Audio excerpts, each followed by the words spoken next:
Bonjour à tous, c'est ici Cléassim et on se retrouve tout simplement pour une nouvelle série sur Crusader Kings 2, ce qui est plutôt pas mal, mais avec un objectif que vous connaissez puisque je vais recommencer tout simplement la série RP sur le Kagana, hein, tout simplement parce que Khan of Khan, je veux le réussir et je dois dire que j'ai été plutôt gêné par la précédente saison, ça n'allait pas comme je le voulais.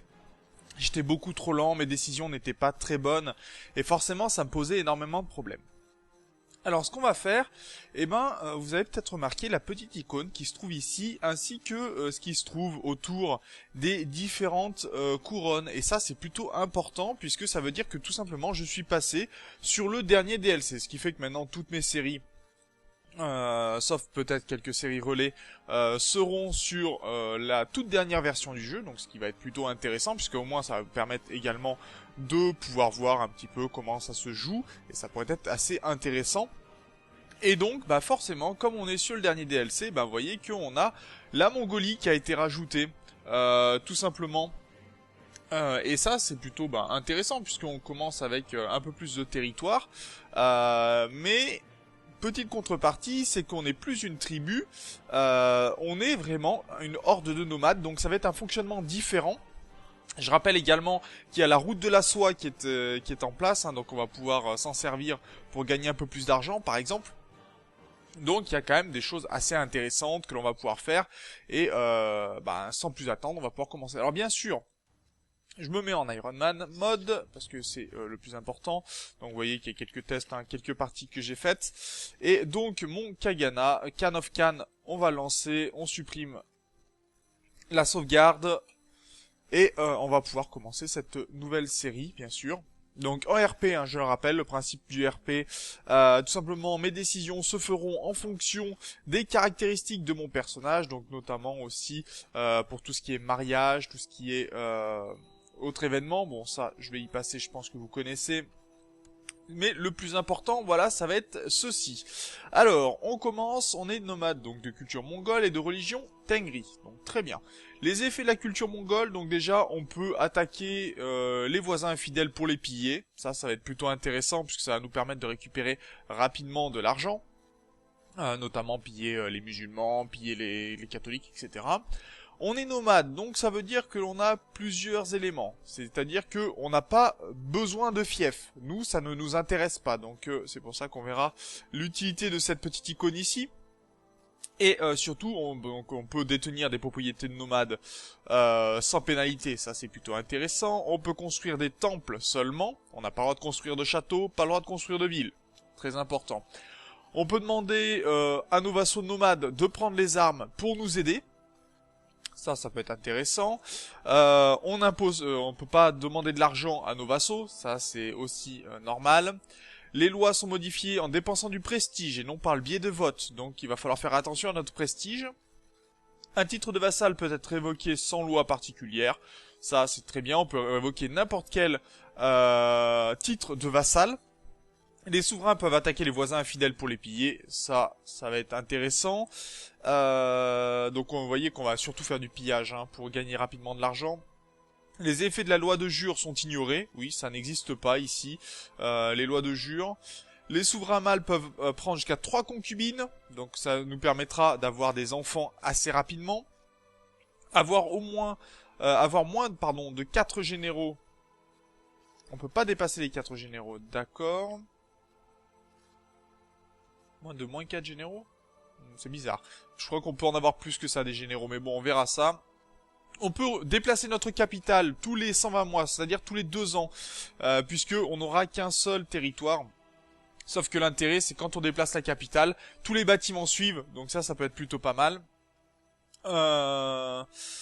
Les vassaux du système féodal Icta, théocratie, république marchande, république et organisation tribale paieront l'impôt le plus élevé et contribueront aux armées, quelle que soit leur opinion. Donc de toute façon, ils seront obligés de donner leurs armées. Ça c'est plutôt intéressant. Les actions tyranniques contre ces vassaux ne verront aucune objection de la part des vassaux des autres gouvernements. C'est-à-dire que si on retire par exemple un titre de quelqu'un qui est en Icta, ça ne touchera pas les personnes qui sont au système féodal. Donc ça peut être assez intéressant. On verra l'utilité de retirer des titres. Les vassaux nomades ne sont pas pris en compte dans la limite des vassaux, ça c'est normal. On peut bien sûr devenir une république marchande, un gouvernement féodal ou une Icta, en fonction de notre religion bien sûr, pour l'Icta et le gouvernement féodal.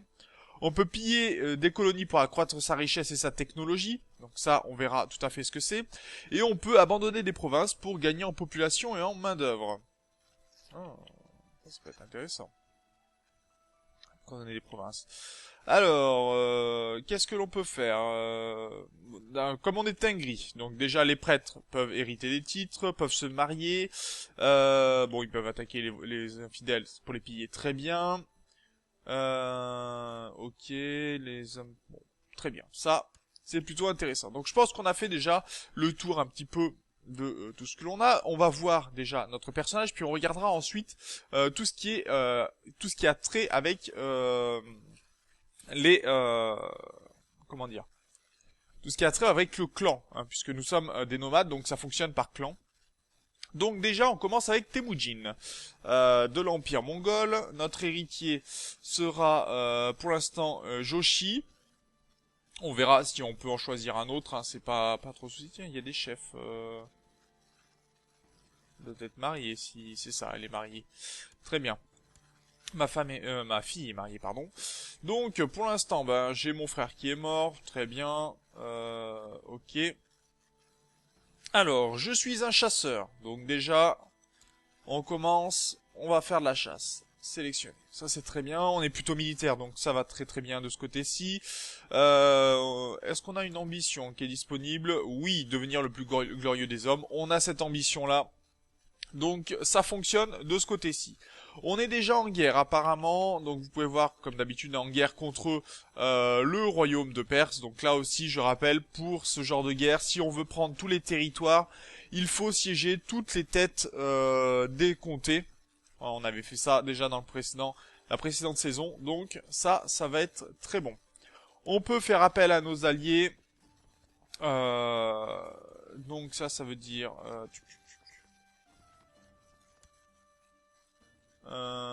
demander aux alliés suivants tous nos vassaux, bah oui. On va les demander, donc bon, ils n'auront pas énormément de troupes, mais on va les appeler à la bataille. On pourrait lever, parce qu'apparemment on a une chefferie qui aurait des armées, 2500 troupes, 2700 troupes de possible, donc on peut lever aussi les troupes de nos vassaux. Et on va pas s'en priver bien sûr.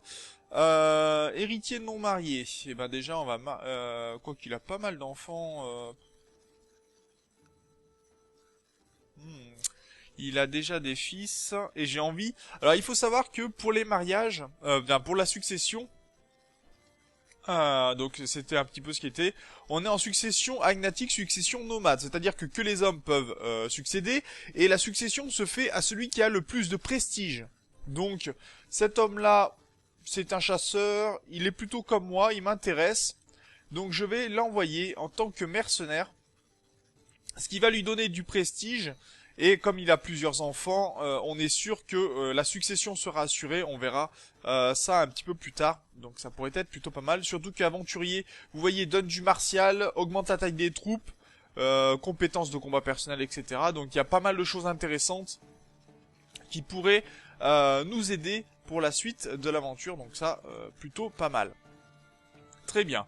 Au niveau du conseil, alors moi je vois que j'ai ma capitale qui est ici, que je possède des territoires de ce côté-ci qui ne m'intéressent pas vraiment, puisque nous, on va se déplacer de ce côté-ci. Alors, je vais essayer de récupérer... ça, c'est quoi? Des cités, mais les cités m'intéressent pas du tout. Les cités, je n'en veux pas du tout sur mes terres. D'accord. Ok. Donc on a pas mal de vassaux qui vont nous fournir des troupes, c'est très bien. Ok, normalement ça devrait aller. On va pouvoir commencer à piller des colonies. Alors avant de piller les colonies, ce qui m'intéresse moi c'est de virer ces territoires-là. Si j'annule son titre, est-ce que... Ouais, on va annuler certains titres pour les détruire, parce que moi ce qui m'intéresse c'est si je veux de la population, il faut que j'ai des territoires qui soient vierges.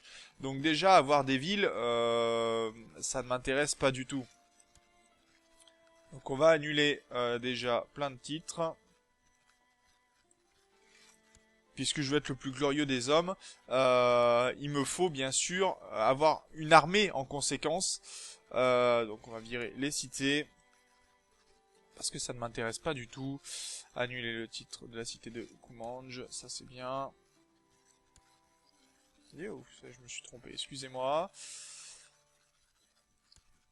Alors, autre fait que vous avez peut-être remarqué, là je digresse un petit peu, c'est que normalement il n'y a plus de son, enfin plus de bruit blanc sur le fond de mes vidéos. C'est que j'ai réussi à trouver comment annuler tout ça, ce qui va être plutôt plaisant, je pense, et qui rend l'expérience de jeu plus intéressante. Voilà, donc tous ces titres sont annulés, on verra, je les pillerai en temps et en heure, ça c'est pas un problème, pour récupérer de l'or bien sûr et de la technologie. On déplacera notre capitale plutôt sur ce territoire là, je pense. On fera quand on sera en paix, tout va bien donc. On va commencer quand même par augmenter la taille de notre clan. Hein. Vous voyez, notre clan nomade possède une petite ville qui est construite de yourtes, de tentes et autres, que l'on peut déplacer. Donc là, ça va être assez intéressant. Mais ce que je veux, moi, surtout, c'est faire en sorte que ma population augmente assez vite. Et pour cela, il va falloir, bien sûr, faire pas mal de choses. Alors déjà... on va regarder un petit peu les clans, puisque je vais essayer d'améliorer les relations avec eux. Donc celui-ci est plutôt puissant, il se trouve là. On va aller améliorer le sentiment de clan pour qu'il m'apprécie beaucoup plus. Cet homme-là, pour l'instant, je vais lui demander d'entraîner des guerriers, puisque je vais en avoir besoin. Quoique... Croissance de la main d'œuvre. Si, ça peut être plutôt pas mal. Une main d'œuvre plus importante. On va essayer d'avancer plus rapidement nos bâtiments, puisqu'il va nous falloir très vite des bâtiments assez évolués pour pouvoir avancer. On va monter la technologie et on va essayer d'en piquer. Alors, de quel côté que ça peut se faire? On va aller du côté de la Géorgie pour commencer, et après on se déplacera. Et ensuite, on va chercher les technologies. Je vais pas essayer de faire des conversions, puisque de toute façon, vous verrez que si un territoire est débarrassé de toutes ses constructions, tout simplement, le territoire change de culture et change de religion. Donc ça, on va pas s'embêter là-dessus. Ça sera très bien. Améliorer les relations avec les chamans, ça ne m'intéresse pas. On va plutôt essayer d'augmenter, voilà, les technologies, pour l'instant, de notre côté. Ça m'intéresse beaucoup plus, bien évidemment. Cet homme-là, c'est un grand chef, il est sous le régime, d'accord, et puis c'est... Ok, tout va bien. Lui, il m'embête un petit peu d'ailleurs, faudra peut-être que je lui annule ses titres, mais pour l'instant, je vais surtout gérer, je pense, de ce côté-ci. On va regrouper les armées qui sont ici. Non, eux, on s'en chargera par la suite. On a nos propres armées qui sont là, on va aller faire la guerre, hein, donc de toute façon... Ça va être plutôt pas mal, va falloir faire attention à notre or et à notre prestige, parce que ça va être assez important. Alors, est-ce que j'ai fait le tour de mon conseil? Oui, au niveau des lois, bon, on peut pas échanger la technologie pour l'instant, on n'aura pas mieux. Au niveau de Lost, on peut lever que 10 de troupes, c'est pas énorme, et je vais m'en passer pour le moment. Des complots... Promouvoir des généraux, non. Choisir un cheval de guerre, oui, puisque choisir un cheval de guerre, c'est assez important pour nous. Et puis surtout, ça nous permet de gagner du prestige. Vous voyez que le prestige, on va l'appeler flèche, puisqu'on est plutôt chasseur. Donc un chasseur avec un cheval qui se prénomme flèche, ça sera très bien. Voilà. On peut créer des titres. Les titres, ça ne nous intéresse pas. Aucun intérêt pour nous. Bon, la succession. Ok, il y a des vassaux qui n'ont pas... Enfin, d'autres clans qui n'ont pas de territoire, ça va très bien. On a des mauvaises catégories, oui, parce nous, on est des tentes, donc avoir des châteaux, des villes, tout ça, ça nous intéresse pas. Les piller, on verra ensuite, et les clans veulent davantage de terre. Comme on veut déménager d'ici, on va faire en sorte de donner à cet homme-là le territoire de Baïgal. Donc, je ne peux pas pour le moment. Ah bah oui, puisque je suis en train de leur faire une demande. Donc on fera ça en temps en heure. On peut éduquer des enfants Donc éduquer enfant. Voilà, alors, voyons voir cet homme-là. Non, on va plutôt prendre... Non, c'est pas un homme qui me plaît, ça. Ah, je suis ambitieux, je vais faire en sorte que mes enfants... que mes petits-enfants, du moins, soient éduqués par moi. Il n'y a que moi qui peux faire en sorte qu'ils soient les meilleurs. Voilà, je vais pouvoir éduquer 2 de mes enfants. Et on va pouvoir lancer cet épisode. Alors bon, on n'aura pas beaucoup démarré pour l'instant, mais c'est normal. Il faut quand même mettre en place les différents troupes. Alors par contre, 2 ici, je vais en virer 2. 3. 1, 1, 2, 3. 1, 2, 3. Et puis là, tout ici, ça sera très bien. Toi par contre, tu vas venir plutôt ici. Voilà, comme ça au moins on aura 3 flancs sur chaque armée, et ça sera plutôt pas mal. Voilà, donc on va pouvoir revenir dans le jeu et commencer. Donc nos troupes se déplacent. Alors, on nous a envoyé un cadeau, un petit chiot. Bah on va accepter pour l'instant le chien. Ça nous donne de la diplomatie de la santé, très bien. On va l'appeler chasseur, puisqu'on est chasseur, bien sûr. Il y en a qui acceptent de nous donner leur titre. Ça, c'est plutôt pas mal. Maître espion, par contre...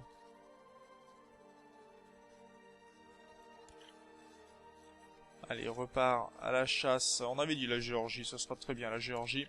Pour commencer. Et on va attaquer cette guerre. J'ai plus d'intendant...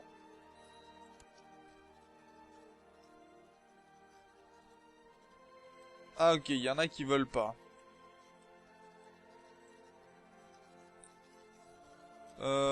Comment vous dire les gars? Ok, bon. Alors on va recommencer. Alors 1, 2, 3. 1, 2, 3. 1, 1, 2, 3. Donc là j'en avais raté un. Voilà, on va regrouper ces armées, puis on va aller attaquer les vassaux qui veulent pas me laisser leur titre. On va piller les territoires qui demandent à l'être.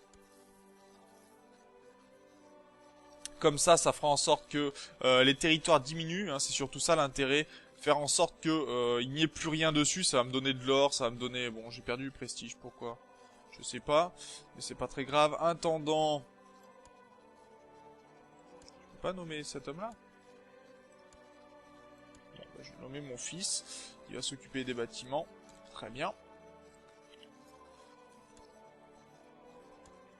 Donc on a des défaites, très bien, bon ça c'est pas très grave, c'est que 5%. Je voulais donner à cet homme-là un titre, accorder un titre donc dans 6 jours, ok.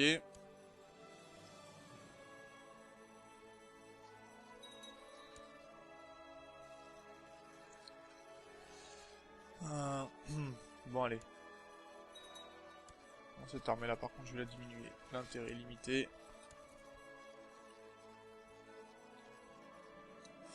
Alors, en train de torturer. Bah, je suis cruel, donc il faut bien qu'il s'amuse. Va pour le prestige. Enfin, va pour la torture.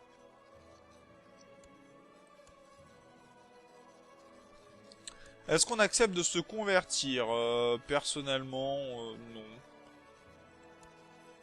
Non, je suis pas d'envie de me convertir plus que ça. Alors, nos armées, elles se déplacent, très bien. Alors, il va falloir faire attention aux armées de Perse, hein, qui vont être assez violentes. Toi, tu vas venir ici, d'ailleurs. Tu vas me prendre des territoires. Toi, pareil.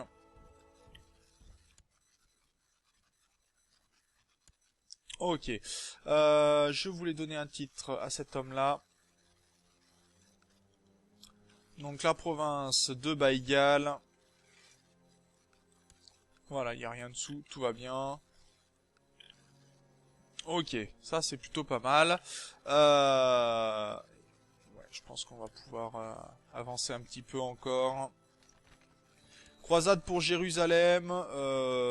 Pourquoi?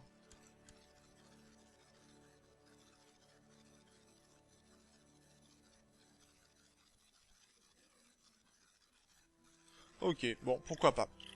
Donc, c'est sur ce départ en croisade des chrétiens que l'on va se laisser. Hein. Je reste sur des épisodes de 20 minutes, puisque vous aurez 5 épisodes par semaine. Et n'hésitez pas bien sûr à commenter, à me dire ce que vous pensez un petit peu de ce passage sur le nouveau DLC, quelles sont vos attentes aussi pour cette saison. Moi je vais essayer d'être le plus RP possible, même si on m'avait fait remarquer dans les commentaires que c'était pas toujours très évident. Je peux pas me permettre de faire du montage, par exemple comme Bad Baileys ou comme d'autres, qui font vraiment des séries très très RP. Excusez-moi, moi j'ai beaucoup plus de mal, j'ai pas forcément le temps. Je suis assez occupé quand même à côté. Mais bon, ça c'est pas très grave. Donc sur ce, moi je vous remercie d'avoir regardé cet épisode. N'hésitez pas bien sûr à partager la vidéo pour lui donner un peu plus de visibilité. Et on se retrouve dans le prochain épisode. D'ici là, portez-vous bien. Salut!